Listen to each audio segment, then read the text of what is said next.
Hey everybody, today's topic is about staying positive even when you don't feel like it.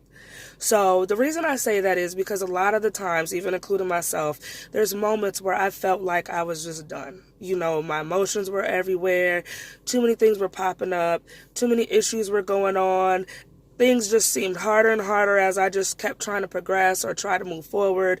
And I allowed my emotions or that feeling at that moment to control what I wanted to do and the outcomes.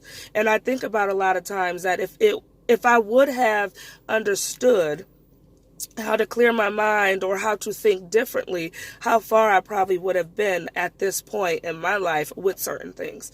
I mean, it's just like being in a relationship. There's days, like even when you're married or together, that you don't always want to do that role or be in that role or deal with that person. Doesn't mean that you just stop trying or you give up. No, you still do, because at the end it's a long-term commitment and you're deciding to stay.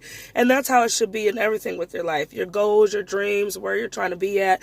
You have to be positive even when things aren't going the best or even when things aren't always so amazing. And I've had moments where I've decided, like, it's too many things, it's too risky, I'm done, this keeps happening, this is a sign, when really it's not. It's all just training us to channel our minds in the way we want to think and to be able to control our emotions.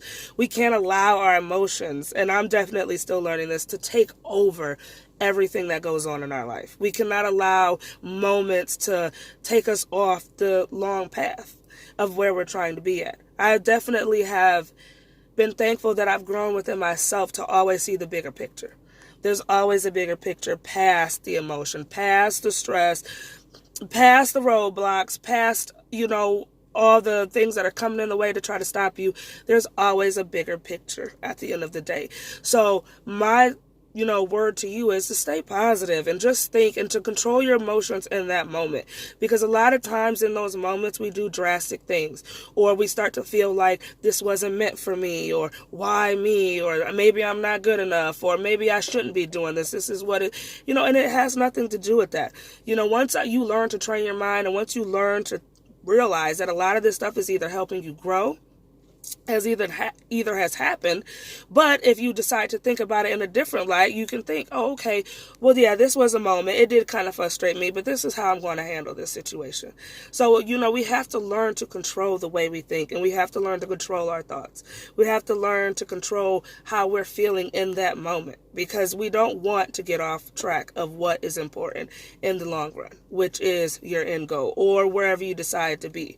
And a lot of times we get unexcited, and it seems so fun in the beginning, and now it's kind of, well, that's life. There's moments where there's not going to be a lot of fun and excitement. There's moments where we're trying to be isn't going to be as close as we want it to be. But as long as you keep at it, as long as you keep a positive mind, and as long as you can learn to control your emotions during those moments where they're not the best, that's when you'll see that you can and you will be able to make it to the next. Because guess what? In life, there's going to constantly be things coming up. There's going to constantly be emotions. There's going to constantly be roadblocks. There's going to constantly be detours. But that all is just a part to lead us to where we're trying to go. Always remember the bigger picture, not the moment. Have a good Thursday. Bye.